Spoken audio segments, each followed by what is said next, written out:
What separates Nebraska from Wyoming or South Dakota? I mean, we have 1.8 million people here.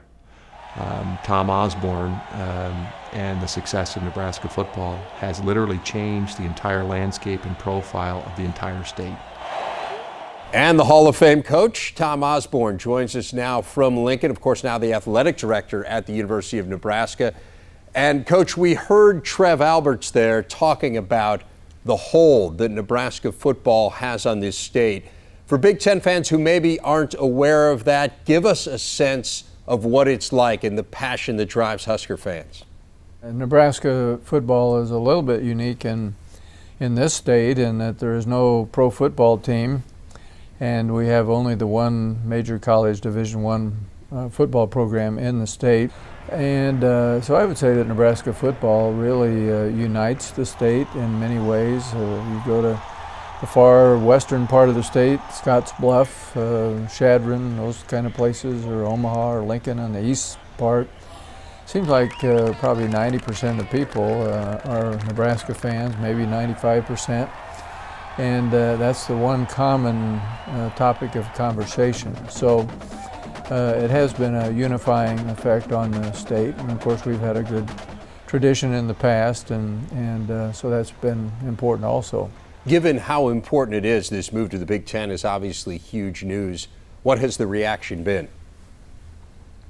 Well, I've really been pleasantly surprised. I thought that the majority of Nebraskans would say it was a good idea, but I thought it might be 60-40, 70-30, and my guess, it's been more like 95-5. I've had almost no negative comments. A few people say, well, we're going to miss the drive down to Manhattan, Kansas, or driving to Lawrence, and the proximity of 2 or 3 of those schools. But I think the great majority of Nebraska fans are really excited about it.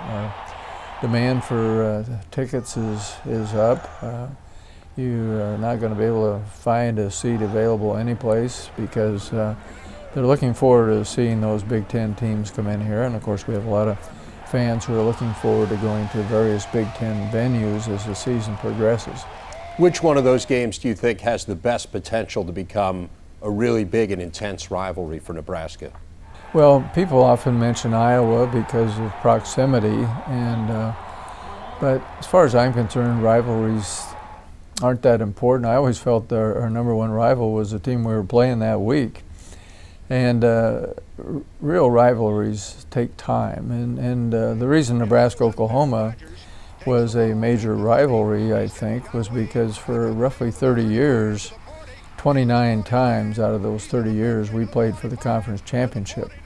So it was a very meaningful game, usually had national championship implications of one type or another.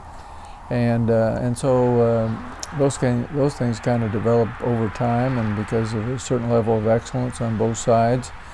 But I'm sure that many people will point to Iowa probably more than any other. But I think our coaches will probably say, well, our rival is whoever we're playing that week. Well, Coach, thanks. Exciting day for the Big Ten. It's great to have you as a part of the family. Thanks so much for your time. Well, we're really glad to be part of the Big Ten officially, and now when I go to a Big Ten meeting, I can actually vote, and I don't just have to listen, so that'll be fun. He will be voting now, along with the other ADs. He's held that position in Lincoln for the last 4 years. Osborne spent 25 years as Nebraska's head coach.